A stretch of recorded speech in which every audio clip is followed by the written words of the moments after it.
Les amis, je suis super content de vous accueillir aujourd'hui du côté de Montevideo en Uruguay.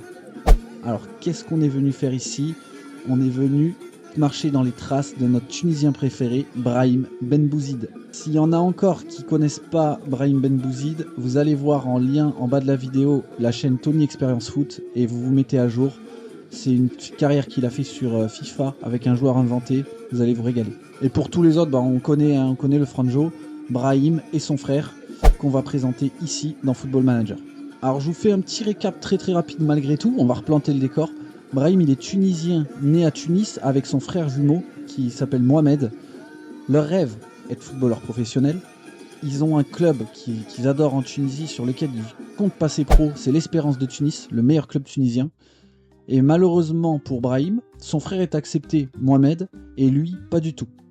Donc dans la vraie histoire de Tony, il part tenter sa chance dans un championnat et il trouve un club à Saint-Marin.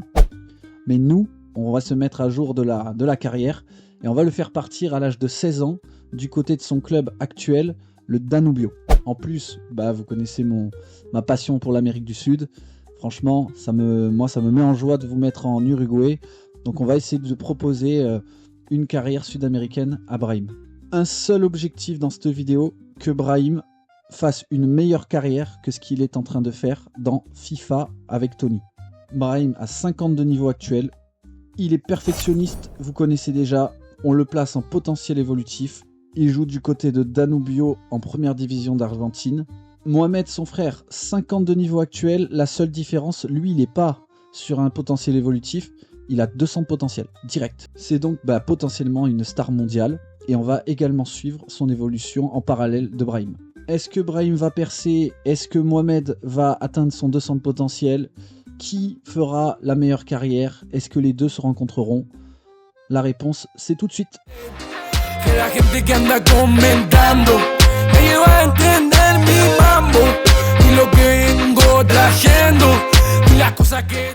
En 2023, il a 70 de niveau, il a pris plus 20 tout seul. Alors je suis désolé, j'avais oublié de préciser, il a eu 88 de potentiel. Donc du coup, il a monté tout seul. Et par contre, on peut voir qu'il a joué aucun match en championnat. C'est normal, il a que 17 ans. Danubio, ça reste quand même un bon club. Donc on va prendre sa note hors compétition. Hors compétition, il a joué donc 11 matchs, plus 3 titulaires, 6,75. Ça commence doucement, il prendra donc cette année plus 3 de niveau, plus 5 de potentiel. Alors je pense qu'il a quand même bien progressé au-delà de sa personnalité grâce aux structures d'entraînement qui sont pas mal, 2 étoiles et demie. Donc sa personnalité plus les structures du club l'ont amené à quand même à prendre plus 20 tout seul. Et en prime, heureusement qu'il n'a pas joué, parce que sinon il aurait pris les points de la relégation. Danubio 14e, direct. Ça c'est propre, 14e relégué. Un an plus tard, sa progression qui a ralenti, il a 78 de niveau. Il a toujours pas joué en professionnel, donc on va de nouveau prendre sa note hors compétition, 6,63. C'est une faible progression, il va prendre plus 2 de niveau, plus 3 de potentiel. Et le Danubio qui a fait 4e de 2e division, pas de promotion. De toute façon, il n'aurait pas joué, donc pas pris de points. Mais Danubio, il fait un peu comme finalement son début de carrière à Saint-Marin. Il est dans un club malheureusement qui déçoit. Donc c'est un début de carrière compliqué. Jusque-là, on est RP. 2025, il a 19 ans et on peut voir qu'il a joué enfin ses premiers matchs professionnels. Par contre, est-ce qu'il aurait dû jouer? Ça, c'est une autre question.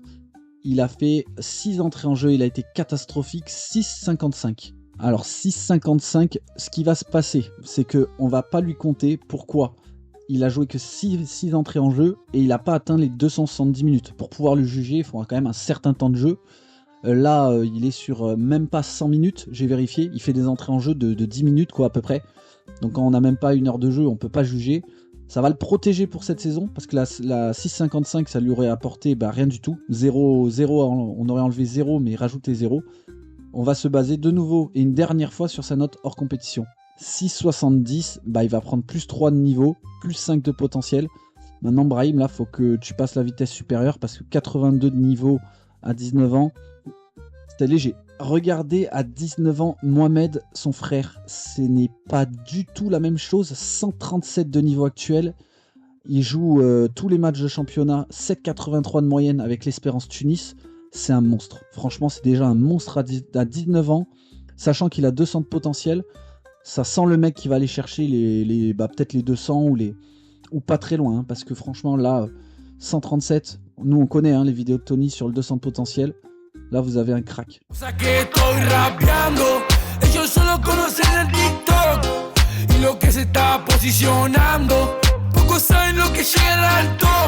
« 2026, Brahim qui connaît son premier transfert après son échec du côté de Danubio, il a décidé de tenter sa chance du côté de Phoenix, encore un club de Montevideo en Uruguay. On avait donné dans le chat la petite anecdote pour ceux qui avaient suivi, mais le club de Phoenix qui avait coulé, c'était un autre nom à l'époque, et ceux qui ont relancé le club, qui ne pouvaient plus l'appeler de la même manière, ont décidé de l'appeler le club Phoenix qui renaît de ses cendres.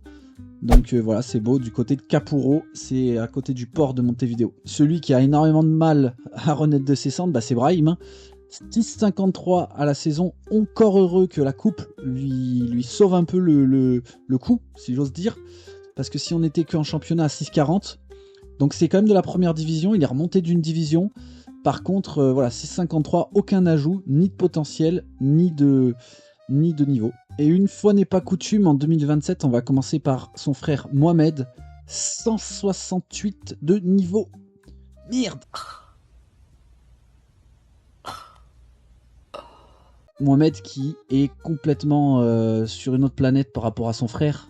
Par contre, son choix de carrière, les gars, je suis désolé, mais franchement, ça me fait chier. Il est parti à Faya, en Arabie Saoudite. Alors, on n'est pas sur un talent gâché parce qu'il est encore très très jeune, il a un niveau de zinzin. Par contre, pour moi, il gâche déjà des belles années parce qu'à 21 ans, avec un niveau pareil, moi, c'est l'Europe. L'Europe direct et club top niveau Ligue des Champions. Bon, bah là, on est du côté de Faya. On va bien voir comment ça évolue déjà. Il est sûr d'avoir mis à l'abri tout le monde avec son 500 000 balles par mois net. Quant à Brahim le Galérien, il y a quand même une bonne nouvelle. Je m'attendais pas du tout à ça. Il a déjà été sélectionné. Donc il a 3 sélections avec la Tunisie. Je pensais que la Tunisie, ce serait bien plus dur de pouvoir être sélectionné. Ce qui va déjà lui donner un petit boost. Première sélection, c'est plus de niveau, plus de potentiel. Après, le reste, c'est pas glorieux. Hein. Encore une fois, je vous laisse voir l'ensemble de la saison. Il a 6,67. Il a joué que 6 matchs. On est sur une carrière de galérien. En tout cas, sur ce début de carrière, il n'a pas fait une saison vraiment titulaire, quoi. Moi, j'ai envie de dire, on est très RP. Hein. On fait vraiment la carrière du Ben Bouzid qu'on connaît dans FIFA. Pour l'instant, je vous laisse voir 6,55 sur 16 matchs à 21 ans. C'est dur de faire pire, quoi. 2028, Brahim a bougé en prêt du côté de Cerro et sa carrière est enfin lancée. Champion de Segunda Division, joueur de l'année des supporters, promotion. Là, il va exploser. Champion de deuxième division, c'est plus 4+4. Joueur de l'année des supporters, plus 2+2. La promotion, plus 4+4. Et il fait une saison avec 7,01 de notes. Donc plus 7, plus 11. Ça va être une saison après de plus 17, plus 21, c'est magnifique. La victoire en deuxième division qui va rapporter 76 points au petit Ben Bouzid. Et regardez cette dinguerie au niveau de la Tunisie. Quand je prends les derniers matchs de l'année en qualif de Coupe d'Afrique, qu'est-ce qu'on peut voir ? On peut voir que devant, Brahim et Mohamed sont les 2 attaquants de la Tunisie. Et ça valide quasi déjà la carrière des 2 joueurs. 2029, c'est une année de transition. Brahim qui a 118 de niveau. Après, honnêtement, il n'y a pas eu grand chose cette saison. Il est de retour en première division, le niveau est plus élevé. 6,71 au total. Son club qui finit 9e au classement. Et du côté de Mohamed, c'est l'explosion généralisée. 175 de niveau. Franchement, il n'a plus rien à faire dans un club pareil en Arabie Saoudite. Et il est observé par Newcastle et Al Hilal. Moi, j'espère qu'il ira en Angleterre. Mohamed qui est finalement parti à Newcastle, ça me fait super plaisir. Je pense qu'à partir de là, il va être inarrêtable. C'est un buteur prodigieux. Il peut le stopper. Brahim, il enchaîne les saisons. Il a 122 de niveau actuel. Malheureusement, il ne se passe pas grand-chose. Pas de titre cette saison non plus. Phoenix, c'est un club de milieu de tableau. Il a 6,83 sur l'ensemble de la saison. Donc, il va prendre plus 5, plus 7. Il y a le coup classique du commentateur qui dit du bien d'un joueur et qui loupe une passe. Moi, je dis du mal d'un club et le club, il fait des dingueries. Victoire en Coupe d'Uruguay. Alors que Phoenix, c'est un club de milieu de tableau et tout. Il suffit de les dire. Bim. Du coup, le petit Brahim, qu'est-ce qui se passe? Bah, il fait une Libertadores. Ah ok, il a fait que 2 matchs, mais il fait une Libertadores. Et puis il fait 6,86. Donc c'est quand même une saison. Plus 4 avec la coupe. Et ça fait plus 4, plus 7 avec la note. Une très belle saison. باش نتبدل بسباب داب فوق حياتي زيميسيون انستغرام بوليتيك لي لايف فيدا مرضى ختامها التعب سكولي كان قاس ماضيه جاز مذيق. Et ben voilà, Brahim qui a bougé. Il a bougé de Phoenix pour un choix, encore une fois, assez surprenant. Il est parti à Khor Fakkan, aux Émirats Arabes Unis. Khor Fakkan, c'est 8ème en championnat des Émirats Arabes Unis. Ah, excusez-moi les gars, ça fait pas rêver. J'ai rien contre ces pays, j'ai rien contre ces clubs, mais moi, ça me fait pas rêver. Khor Fakkan, je sais pas vous, mais bon, voilà quoi. Bon, par contre, il a 7-11 en termes de notes, donc très très bonne saison. Il va prendre plus 7, plus 11. Faut qu'il aille taper, quitte à ce qu'il soit dans le golf, autant qu'il aille dans le club à Ronaldo, là, Al Nasser ou Al Hilal, parce qu'il gagnera des titres et que, voilà, je sais que c'est des clubs qui ont un petit peu de public, mais là, je te jure, Brahim, barre-toi de là, quoi. Mohamed, il est exceptionnel. Regardez son palmarès, il a pas gagné de titre. Par contre, voilà quoi, hein. Finaliste en Ligue des Champions, finaliste en Carabao Cup 2 fois. Il faut pour faire une sacrée carrière, maintenant il faut qu'il aille taper des titres. En tout cas, je voulais voir sa fiche. 190 de niveau. Je sais pas s'il atteindra les 200. En tout cas, il a 26 ans, il peut peut-être encore progresser. Il y a quelque chose qui me fait dire qu'il aura gagné des titres, le petit Mohamed. 190 de niveau, il a pas bougé, mais au vu de son club, il n'y a pas grand suspense. Champion d'Espagne, victoire en coupe. Ses premiers titres, on va dire, de renom. Et puis il y a un truc, regardez, que j'avais pas vu, 2033. Plus gros transfert d'histoire du Real Madrid, 131 millions d'euros. Incroyable. En fait, non, c'est avec les clauses, c'est 177 millions d'euros. La folie. Brahim toujours à son Khor Fakkan. Relégation du club au terme de la saison. Ça fait mal. Ça fait mal au DRH. Il fait pourtant une très très bonne saison avec 7,05 de niveau. De notes, pardon, mais on va devoir, donc c'est plus 7, plus 11, mais on enlève la relégation qui enlève plus 5 de niveau et plus 3 de potentiel. Donc finalement, il ne va gagner que 3 de niveau. C'est dommage, même 2. Et en plus, il est observé par des clubs de Vier, Al Wassel et Al Nasser, mais c'est pas le Al Nasser d'Arabie Saoudite, c'est les clubs des Émirats. Donc autant vous dire des clubs qui font pas rêver encore une fois. جاز مذيق الذيق اللي كان قاسم الخاطر الراب والجيم خلاص ماليه داك المرض ليه ماليه بيور كالين منطقة الخاطر بشار غايب. À un moment donné, Brahim, il a décidé qu'il finirait sa carrière dans le golf, hein, j'ai l'impression. Hein. Donc il est parti dans un club, Al Adala. Cette fois, c'est en Arabie Saoudite. Mais bon, c'est du bas de tableau d'Arabie Saoudite. Personne ne connaît ce club. Il a pourtant 144 de niveau. Et quand vous voyez les notes, c'est un joueur extrêmement rapide, finisseur. Et titulaire avec l'équipe de Tunisie. Ça, ouais, je vous laisse voir sa carrière. Franchement, Uruguay, Émirats Arabes et Arabie Saoudite. Ah, en vrai, c'est une belle carrière. Hein. Je vais pas vous mentir. Hein. Moi, je gagne l'argent qu'il gagne et je passe dans des clubs pro. Je dis pas non, mais j'aurais espéré mieux quand même. Hein. Bon, allez, en tout cas, 7-14 sur la note. Il prend plus 7, plus 11. Donc, il va se rapprocher des 150. Potentiellement, il peut encore finir en Europe hein, avec ce niveau-là. شعر غايب صداح شعب خابط نخاطب كاتب قصايد الباطن السلاطن مجرد مواطن. Le petit Brahim qui a 151 niveaux, un nouveau transfert et le club les gars, Al Oroba. Qu'est-ce que vous voulez que je rajoute à ça? C'est un club inconnu qui est en fait en deuxième division. Allez comprendre pourquoi il s'est fait transférer de la première à la deuxième div d'Arabie Saoudite. Petit truc improbable, Al Nasser, champion de deuxième division, donc ils avaient été relégués, et Al Oroba qui est promu, mais bon, un club absolument inconnu, c'est dommage. Bah disons que pour moi c'est le choix de l'argent.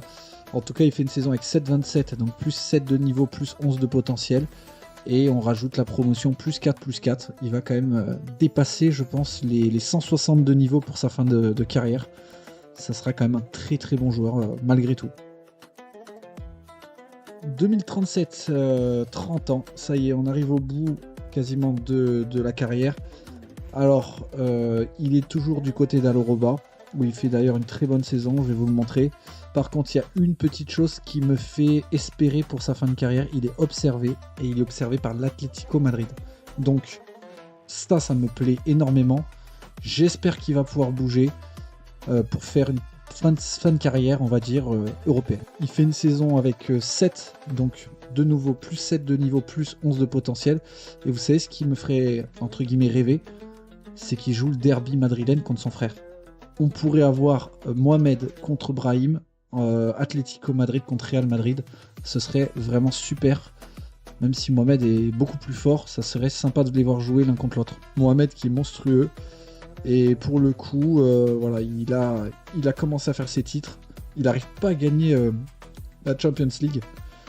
Il est finaliste une fois avec Newcastle, une fois avec le Real. Mais bon, vous voyez que c'est le meilleur joueur du monde quasiment, quoi. Brahim, en 2041, prend sa fin de carrière. Il a seulement 34 ans, j'ai envie de dire. Et vous pouvez tout de suite voir qu'il est resté du côté de Al-Oroba. Voilà, bah écoutez, pas d'Atlético Madrid du côté de Brahim. On est spectateur, hein, on n'est pas acteur de sa carrière, donc écoutez, moi j'y peux rien. J'en suis bien désolé.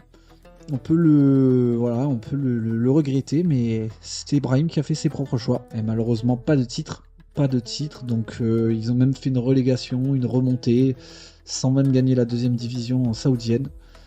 Alors on s'arrêtera là au niveau des points. On va aller voir une petite chose, c'est la fin de carrière également de Mohamed, son frère. Et on aura fait le tour de cette histoire. À 35 ans, Mohamed est toujours au Real Madrid et c'est toujours un crack énorme. Il a 166, il est excellent. Il a gardé un physique qui est loin d'être dégueulasse. On va tout de suite voir s'il a gagné d'autres titres. Alors il a fait une razzia au niveau de la Liga espagnole. Malheureusement, il n'aura jamais réussi à gagner Ligue des Champions. C'est peut-être la seule chose qu'il aurait pu améliorer dans sa carrière. Il n'a jamais été également Ballon d'Or. Alors Ballon d'Or africain tout le temps quasiment. Malheureusement, il manquait peut-être une petite Ligue des Champions, mais ça a été un joueur révolutionnaire. Vous pouvez voir qu'il a fait 80 buts en 114 sélections, c'est monstrueux. Ah, ils sont durs du côté de la Tunisie, parce que franchement, ils les ont pas mis dans les légendes, les deux frères. Quand on met 80 buts en 110 sélections, honnêtement, si on n'est pas une légende, je sais pas trop. Pas de titre non plus avec la Tunisie, il n'y a pas eu de Cannes ou quoi. En tout cas, très beau duo des frères Ben Bouzid. En tout cas, moi je vais m'arrêter là. Je suis très content de donc vous avoir présenté le parcours des frères Ben Bouzid dans FM. À vous de me dire si vous trouvez que ils ont fait une meilleure carrière que ce qui est fait pour l'instant dans FIFA. Après, Tony va peaufiner la fin de carrière de Brahim. On verra ce qu'elle peut nous réserver. Je vous dis à très bientôt. Il y a pas mal de petites expériences que j'ai en tête. Portez-vous bien et à très vite. شعر غايب صداح شعب خابط نخاطب كاتب قصايد الباطن السلاطن مجرد مواطن وغدوة إذا طرت نربي على الوطن ما فيزيون بقى ساكت الفوق